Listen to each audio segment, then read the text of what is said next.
parle.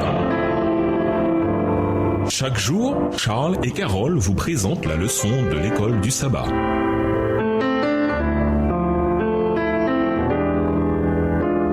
Bienvenue dans votre émission. Dieu nous parle. Nous voyons la leçon de lundi, Ésaïe, Ézéchias et Sénachérib. Lisons Ésaïe 36 et versets 1 à 3 et Ésaïe 37 et versets 14 à 38. Dans ce récit d'une grande campagne assyrienne contre Juda, de quelle manière Dieu délivre-t-il son peuple? De quelle manière Dieu délivre-t-il son peuple?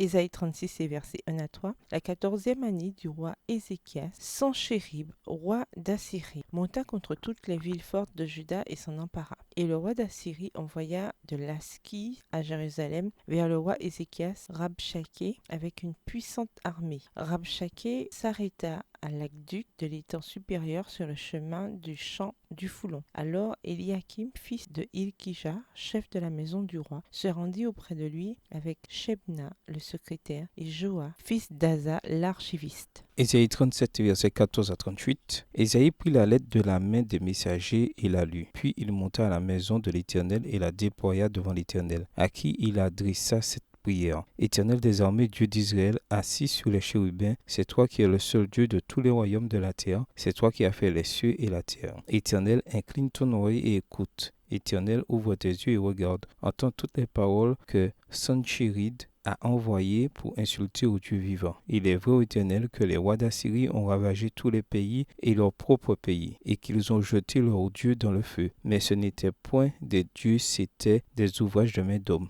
du bois et de la pierre, et ils les ont anéantis. Maintenant, Éternel, notre Dieu, délivre-nous de la main de Sanchérib, et que tous les royaumes de la terre sachent que toi seul est l'Éternel. Verset 21. Alors Ésaïe, fils d'Amoth, envoya dire à Ézéchias, ainsi parle l'Éternel, le Dieu d'Israël. J'ai entendu la prière que tu m'as adressée au sujet de Sanchérib, roi d'Assyrie. Voici la parole que l'Éternel a prononcée contre lui. Elle te méprise, elle se moque de toi, la Vierge, fille de Sion. Elle hoche la tête après toi, la fille de Jérusalem. Qui as-tu insulté et outragé? Contre qui as-tu élevé la voix? Tu as porté tes yeux en haut sur le Saint d'Israël. Par tes serviteurs, tu as insulté le Seigneur, et tu as dit, avec la multitude de mes chars, j'ai gravi le sommet des montagnes, les extrémités du banc. Je couperai les plus élevés de ses cèdres, les plus beaux de ses cyprès, et j'atteindrai sa dernière cime, sa forêt semblable à un verger. J'ai ouvert des sources, et j'en ai bu les eaux, et je tarirai avec la plante de mes pieds tous les fleuves de l'Égypte. Verset 26. N'as-tu pas appris que j'ai préparé ces choses de loin et que je les ai résolues dès les temps anciens? Maintenant, j'ai permis qu'elles s'accomplissent et que tu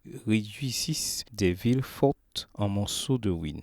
Leurs habitudes sont impuissants, épouvantés et confus. Ils sont comme l'herbe des champs et la tendre verdure, comme le gazon des toits et le blé qui sèche avant la formation de sa tige. Mais je sais quand tu t'assieds, quand tu sors et quand tu entres, et quand tu es furieux contre moi, parce que tu es furieux contre moi et que ton arrogance est montée à mes oreilles. Je mettrai ma bouche à tes narines et mon mort entre tes lèvres, et je te ferai retourner par le chemin par lequel tu es venu. Que ceci soit un signe pour toi. On a mangé une année le produit du grain tombé, et une seconde année ce qui croît de soi-même. Mais la troisième année, vous sèmerez, vous moissonnerez, vous planterez des vignes et vous en mangerez le fruit. Verset 31. Ce qui aura été sauvé de la maison de Juda, ce qui sera resté, poussera encore des racines par-dessous et portera du fruit par-dessus. Car de Jérusalem il sortira un reste et de la montagne de Sion des réchappés. Voilà ce que fera le zèle de l'Éternel des armées. C'est pourquoi ainsi parle l'Éternel sur le roi d'Assyrie. Il n'entrera point dans cette ville, il n'y lancera point de trait, il ne lui présentera point de bouclier et il n'élèvera point de retranchement contre elle. Il s'en retournera par le chemin par lequel il est venu, et il n'entrera point dans cette ville, dit l'Éternel. Je protégerai cette ville pour la sauver à cause de moi et à cause de David, mon serviteur. Verset 36. L'ange de l'Éternel sortit et frappa dans le camp des Assyriens 185 000 hommes. Et quand on se leva le matin, voici, c'étaient tous des corps morts. Alors Sanchérib, roi d'Assyrie, leva son camp, partit et s'en retourna, et il resta à Ninive. Or, comme il était prosterné dans la maison de Nisroch, son dieu Adramélec, et Charester, ses fils, le frappèrent par l'épée et s'enfuirent au pays d'Arara. Et Ésar-Hadon, son fils, régna à sa place. En 701 avant Jésus-Christ, Sennachérib fait campagne contre Juda. Le récit est rapporté dans l'Écriture. Il est également rapporté par Sennachérib lui-même de plusieurs manières. Dans ses annales historiques découvertes dans la capitale de Ninive, il fanfaronne: « J'ai assiégé et conquis 46 de celles d'Ézéchias, villes solidement fortifiées, et d'innombrables villages plus petits autour d'elle. Dans le palais de Sennachérib à Ninive, il célèbre sa victoire contre la ville de Lachish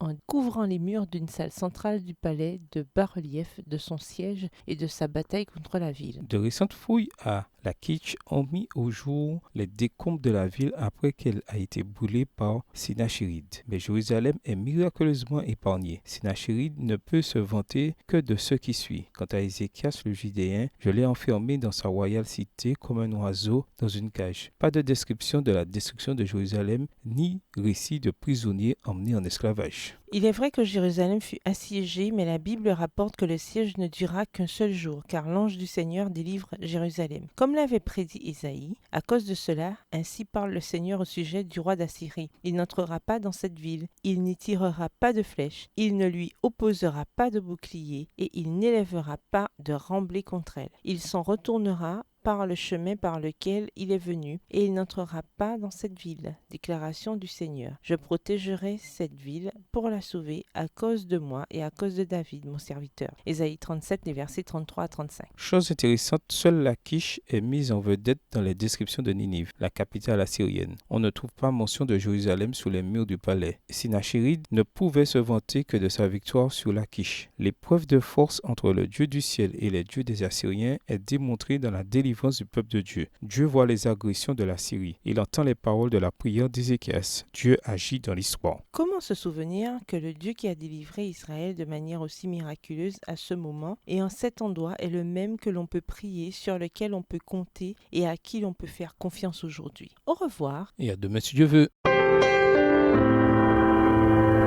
Dieu nous parle. Chaque jour, Charles et Carole vous présentent la leçon de l'école du sabbat.